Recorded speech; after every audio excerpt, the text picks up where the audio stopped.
Not so many people actually know about this, but this case of ghost rockets in Sweden and many other Scandinavian countries actually happened even before Roswell, even before all of the cases that we consider to be the oldest.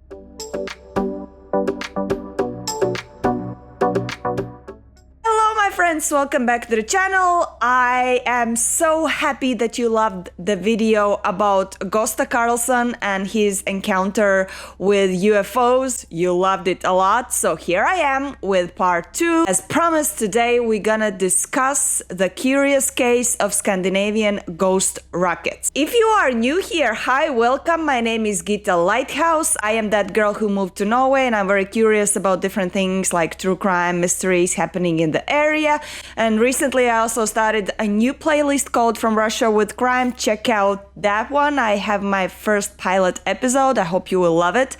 And that being said, let's just dive into the mysterious world of Scandinavian ghost rockets. The case of Scandinavian ghost rockets actually dates back as far as 1946, which is roughly the time when Gösta Karlsson had his encounter with UFOs in Sweden. Generally speaking, if we think about the first widely publicized UFO sighting, we think that it happened in the US because it was publicized in the US in the 1947, and it was a report publicized by an American aviator, Kenneth Arnold. He alleged that he saw 9 unusual objects flying in tandem nearby Mount Rainier, Washington in 1947. After this alleged sighting, Arnold started to investigate different reports about UFOs. He spoke about it publicly, discussed for many years to come. But as it appears, Scandinavians were first. As I said, it happened in 1946.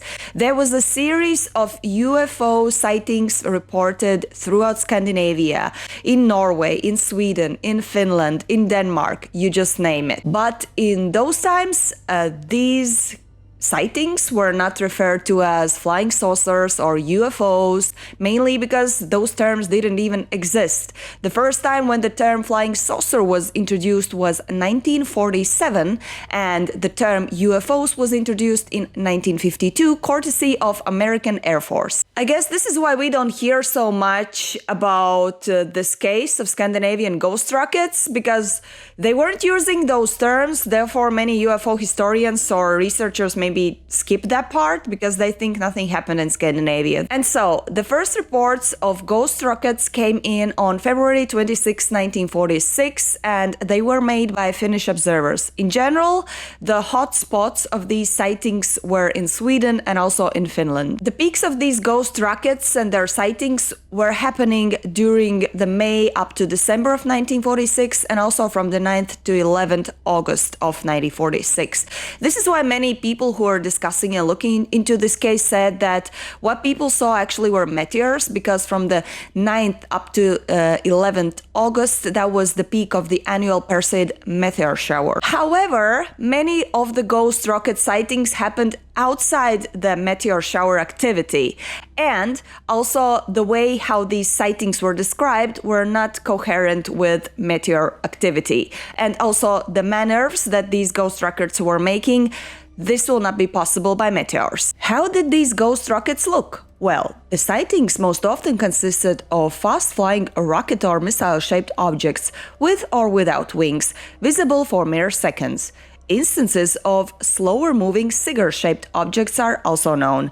A hissing or rumbling sound was sometimes reported. Oh my god, like, all of this story reminds me so much about the TikTok video, and also about the things that I mentioned in my Hesdalen video that I made a year ago. So if you haven't seen that, I will put the link down below in the description box and also pin in the comments. And also what people said, that there were also sightings of these missiles falling into the lake and sometimes even propelling themselves on the surface before crashing into it. The Swedish military performed several dives into those lakes where the people reported those crashes, and what they found was just like casual craters on the bottom of the lake, and also some aquatic plants that were torn off of the bottom of the lake. And we will get to that a little bit further. These weird sightings, of course, were noticed also by other countries, and one of the most interested into these ghost rockets were, of course, Americans. They were so interested into this. It appears that on July 16th, 1946, US Navy Secretary James Forrestal was visiting Stockholm. It was part of his official visits of like all around the world, or how they're called. On the day when Forrestal landed in Stockholm, the US military attaché sent an urgent top secret cable to Pentagon, where he described what had happened to the date in Sweden. Swedish army staff studying 300 to 400 rocket incidents. 6 phenomena have been observed to explode in the air, up to 50 points of impact observed. No evidence of radio control, and Army staff believes phenomena not radio controlled. Defense Research Institute studying fragments, but key personnel on leave, and report being delayed therefore. No large fragments yet found, and small fragments appear to be non-ferrous. Staff has not yet processed all reports. Some highly placed officials believe the phenomena are Russian rocket experiments, either purely for research or for the war of nerves. Staff are very nervous about the release of info to the United States and United Kingdom for fear Russians will cry West Bloc. This office urges greatest protection for this information. The high-ranked people, they started to freak out that these are Russians, so they dealt with this question with like top secrecy and tried to deal with it in a really delicate way, like even the British government was freaking out. The Foreign Office issued a comprehensive summary of ghost rocket incidents to that date, which was circulated widely within the British government and even reached Washington, where it became part of a thick classified summary on the phenomenon that was addressed to senior officers of the Army Air Force. They were quite sure it's Russians. They were mainly kind of pushing forward this idea of these things that people saw were missiles and they were Russians. The most famous and mysterious sightings took place on July 19th, 1946. And here we are, we're gonna talk about the lake. And so on July 19th, as I said before, 1946, something crashed into one of the lakes of Sweden called Lake Kolmjarv. I'm not sure if I'm pronouncing correctly, so I'm just gonna say lake in the video. Some kind of thing that was described as a rocket shaped with wings fell into the lake. Some of the witnesses said that they even heard like a thunderclap noise, which meant that maybe that object exploded there.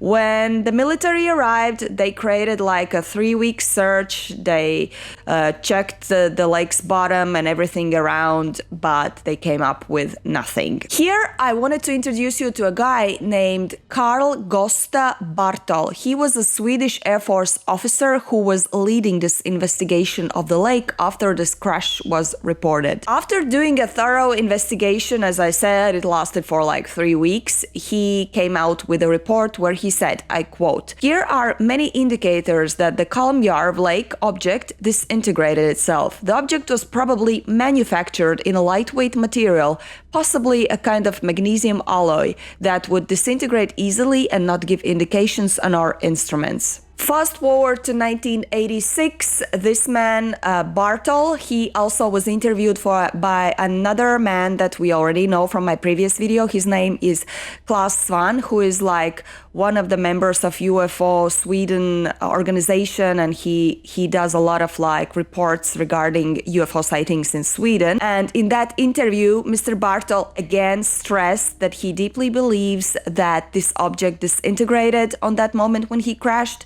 And also, he believes that what people saw on that day was a real physical object. On August 14th, 1946, the New York Times reported that Undersecretary of State Dean Acheson, I'm not sure how to pronounce it, I'm sorry. So the newspaper said that Mr. Acheson is really interested into seeing these ghost rocket reports from Scandinavia. And surprise, surprise, a little bit later on August 20th, Times reports that 2 US military aerial welfare experts aviation legend General Jimmy Doolittle and General David Sarnoff arrived in Stockholm. Well, it was positioned as they came to do their business and separately from each other, but we do know that it wasn't the case. The official explanation of Mr. Doolittle's visit in Stockholm was that, well, he's also vice president of Shell Oil Company, and he was just coming to see how the European branch offices are operating. And Mr. Sarnoff allegedly came to Stockholm to study market for radio equipment because he was also a president of RCA, which is Radio Corporation America, like a major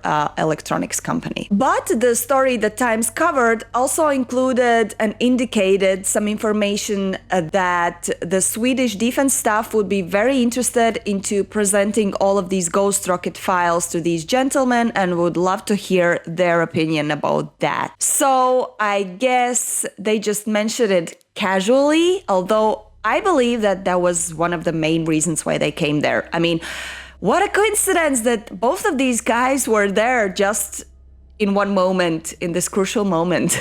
In fact, I also read somewhere that both of these American generals were literally given all of the briefings and all of the materials about the ghost rockets. They were also given the access to interview different officials and officers from Swedish Air Force. So they got all of the information. And I also read that they left Sweden being convinced that ghost rockets are not a myth. That was a real thing. Something was happening there. People were seeing real things flying in the sky. But allegedly, when they brought their findings back to their home country, to the US, and presented them to the respective authorities, they started to push forward the idea that all of these ghost rockets are actually related to Russian missiles. Mr. Sarnoff was actually also quoted in the New York Times on September 13, where he was saying that he is convinced that the ghost bombs are not myth, but real missiles. On August 22nd, 1946, the director of Central Intelligence Group, Lieutenant General Hoyt Vandenberg, wrote a top-secret memo to President Truman, and it is believed that this top-secret memo was based on the findings that Mr. Doolittle and Sarnoff brought back from Sweden to America. In this top-secret memo, he pointed out that all of the lights and things happening in the sky of Scandinavia are actually easily explained by the nearby launches of missiles from a place called Panemunde. I'm so sorry for mispronouncing, most probably mispronouncing for sure. And Panemunde is an island on the Baltic Sea that is belonging to Germany. Now, what is this Panemunde that I cannot pronounce? What is this island? Well, this is a very important place actually, because during the Second World War, that island was a place where Germans developed and manufactured V1 and V2 missiles. I don't know what it means. I'm not into military, but apparently it's something important. On 1945, the Red Army of the Soviets took over the island, including all of the German missiles. And the people who are pushing forward the idea that the ghost rockets that Scandinavians are seeing in the sky, they believed that Panemunde is the reason, because when the Russians came, they took over the German missiles and they were testing them out because now they got them. And this is what the people were seeing in the sky. Vandenberg in the memo states that US military attaché in Moscow had been told by key Swedish air officer that radar course plotting had led to conclusion that Panemunde was the launch site.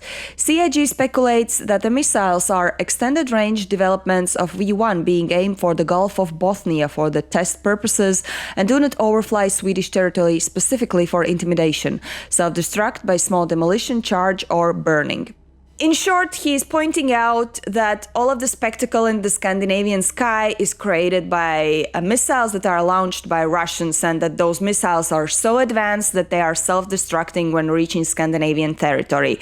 To which I don't really believe that that kind of technology existed in those times, but Who knows? Maybe there was. So everything sounds legit until it's not. Somebody looked into those documents from Panimundi launching station, and they saw there in the documentation that the last launch from Panimundi was made actually on February 1945, which is like a year before this thing started to happen in Scandinavia. And also later it was found out that all of the missiles that Russians took from the island, the German missiles, they were immediately taken to Poland, so they were not there during that time to launch them, even if they were so advanced as they are believing. Now, what about Sweden, their government, how they were reacting? We do know that they shared their results and reports with Americans. They were quite confused, so I guess they were searching for some help to figure out what's happening. In general, they were also covering up all of the things related to ghost rockets. I believe they were doing that just to keep the people calmer. I don't know. But they encouraged them not to believe in some crazy things. However, they were also creating a special committee that was dealing with the ghost rocket cases. So on October 10th, 1946, the Swedish defense staff publicly stated, I quote, "Most observations are vague and must be treated very skeptically. In some cases, however, clear and ambiguous observations have been made that cannot be explained as natural phenomena, Swedish aircraft or imagination on the part of the observer. Echo radar and other equipment registered readings have no clue as to the nature of the objects." That they kind of saying like, we don't really know, but please don't panic. It's not something like crazy, extraterrestrial or whatever. They're just trying to calm people down, I guess. Now, the previous mentioned Ghost Rocket Committee that was created in Sweden, they created in December 1946. They later came out with an announcement that Swedish National Defense Research Institute has collected different pieces from those alleged crash places, and that all of the fragments that they have collected signify that those pieces are from meteorites. Again, just saying, sounds like a cover-up. However, there are secret documents dating back to 1948 where you can clearly see that although Americans are speaking in most cases about missiles, they are very open to the idea of extraterrestrial. Top secret United States Air Force Europe document that was created on November 4th, 1948 was declassified in 1997 and clearly shows that some of the investigators did indeed believe that the ghost rockets had some extraterrestrial origin. Here's a quote from the declassified document. "When officers of this directorate recently visited the Swedish Air Intelligence Service, this question was put to the Swedes. Their answer was that some reliable and fully technically qualified people have reached the conclusion that these phenomena are obviously the result of high technical skill, which cannot be credited at any presently known culture on Earth. They are therefore assuming that these objects originate from some previously unknown or unidentified technology, possibly outside the Earth." In this document, they also mentioned the case of Lake that I mentioned before. They say that there was a sighting of something falling into the lake and dissolving, and that the bottom of the lake was researched and they found some craters. And it was not unclear whether they are just referring to Mr. Bertol's research of the 3 weeks that I also mentioned before. But the fact that it is like included in the document, this means that they are taking things very seriously. This document ends with the statement, and I quote, "We are inclined not to discredit this somewhat spectacular theory, extraterrestrial origins, meantime keeping an open mind on the subject." So clearly, they do believe that there is a possibility. And also, I just got an idea while talking to you guys. It's not a secret actually that in many cases where like some crazy things are happening, like war related or people are self-destructing, usually also some extraterrestrial sightings are noticed as if they're like coming to remind and check on us so that we don't kill ourselves. Maybe this was the case. That's why the sky was so busy. Like maybe somebody really was like launching some missiles on Scandinavia, and then those extraterrestrial or whoever it was with the higher technology came just to make sure that nobody is killed. I know it sounds crazy. I'm going into a rabbit hole, but somehow it just made sense a couple seconds ago.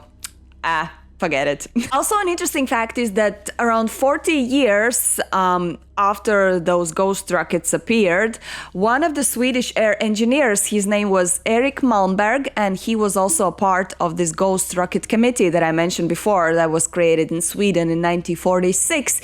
He said that all of the members of the committee, including the chairman, were 100% sure that the origin of ghost rockets were not Soviet Union.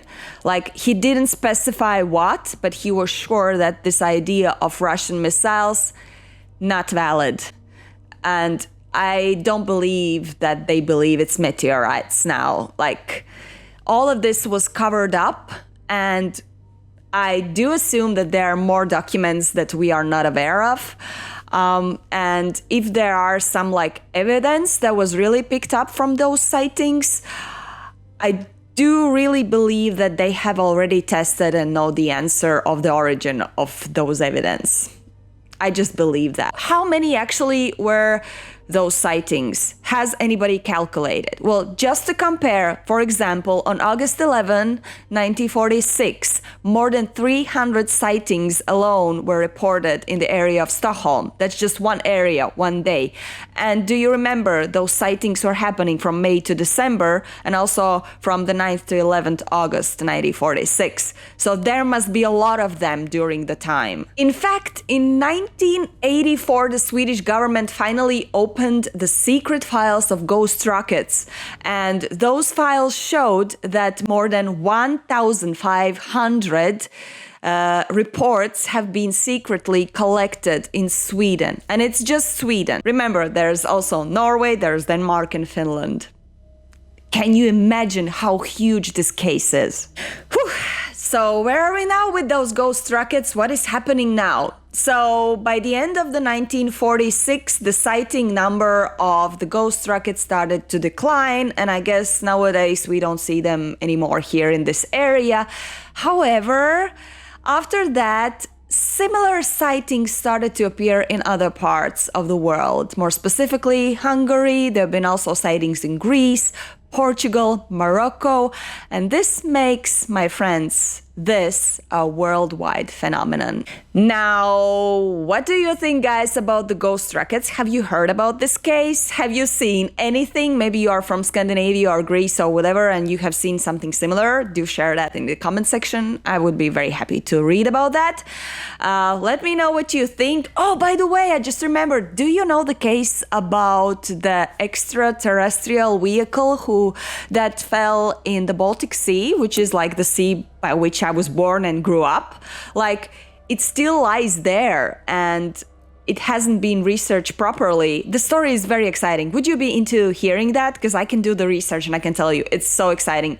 Trust me. And I also wanted to share that I'm about to watch a documentary created by Class 1, the guy who interviewed Mr. Carlson with his UFO sighting, and who was also interviewing this guy who was researching the bottom of the lake of this ghost rocket case. So I'm about to watch that documentary. It's gonna be in Swedish with English subtitles. Maybe I will find something interesting into that documentary that I can share with you. So yeah, just show me your feedback with this video. And if I see that you're interested, this story might continue with another video.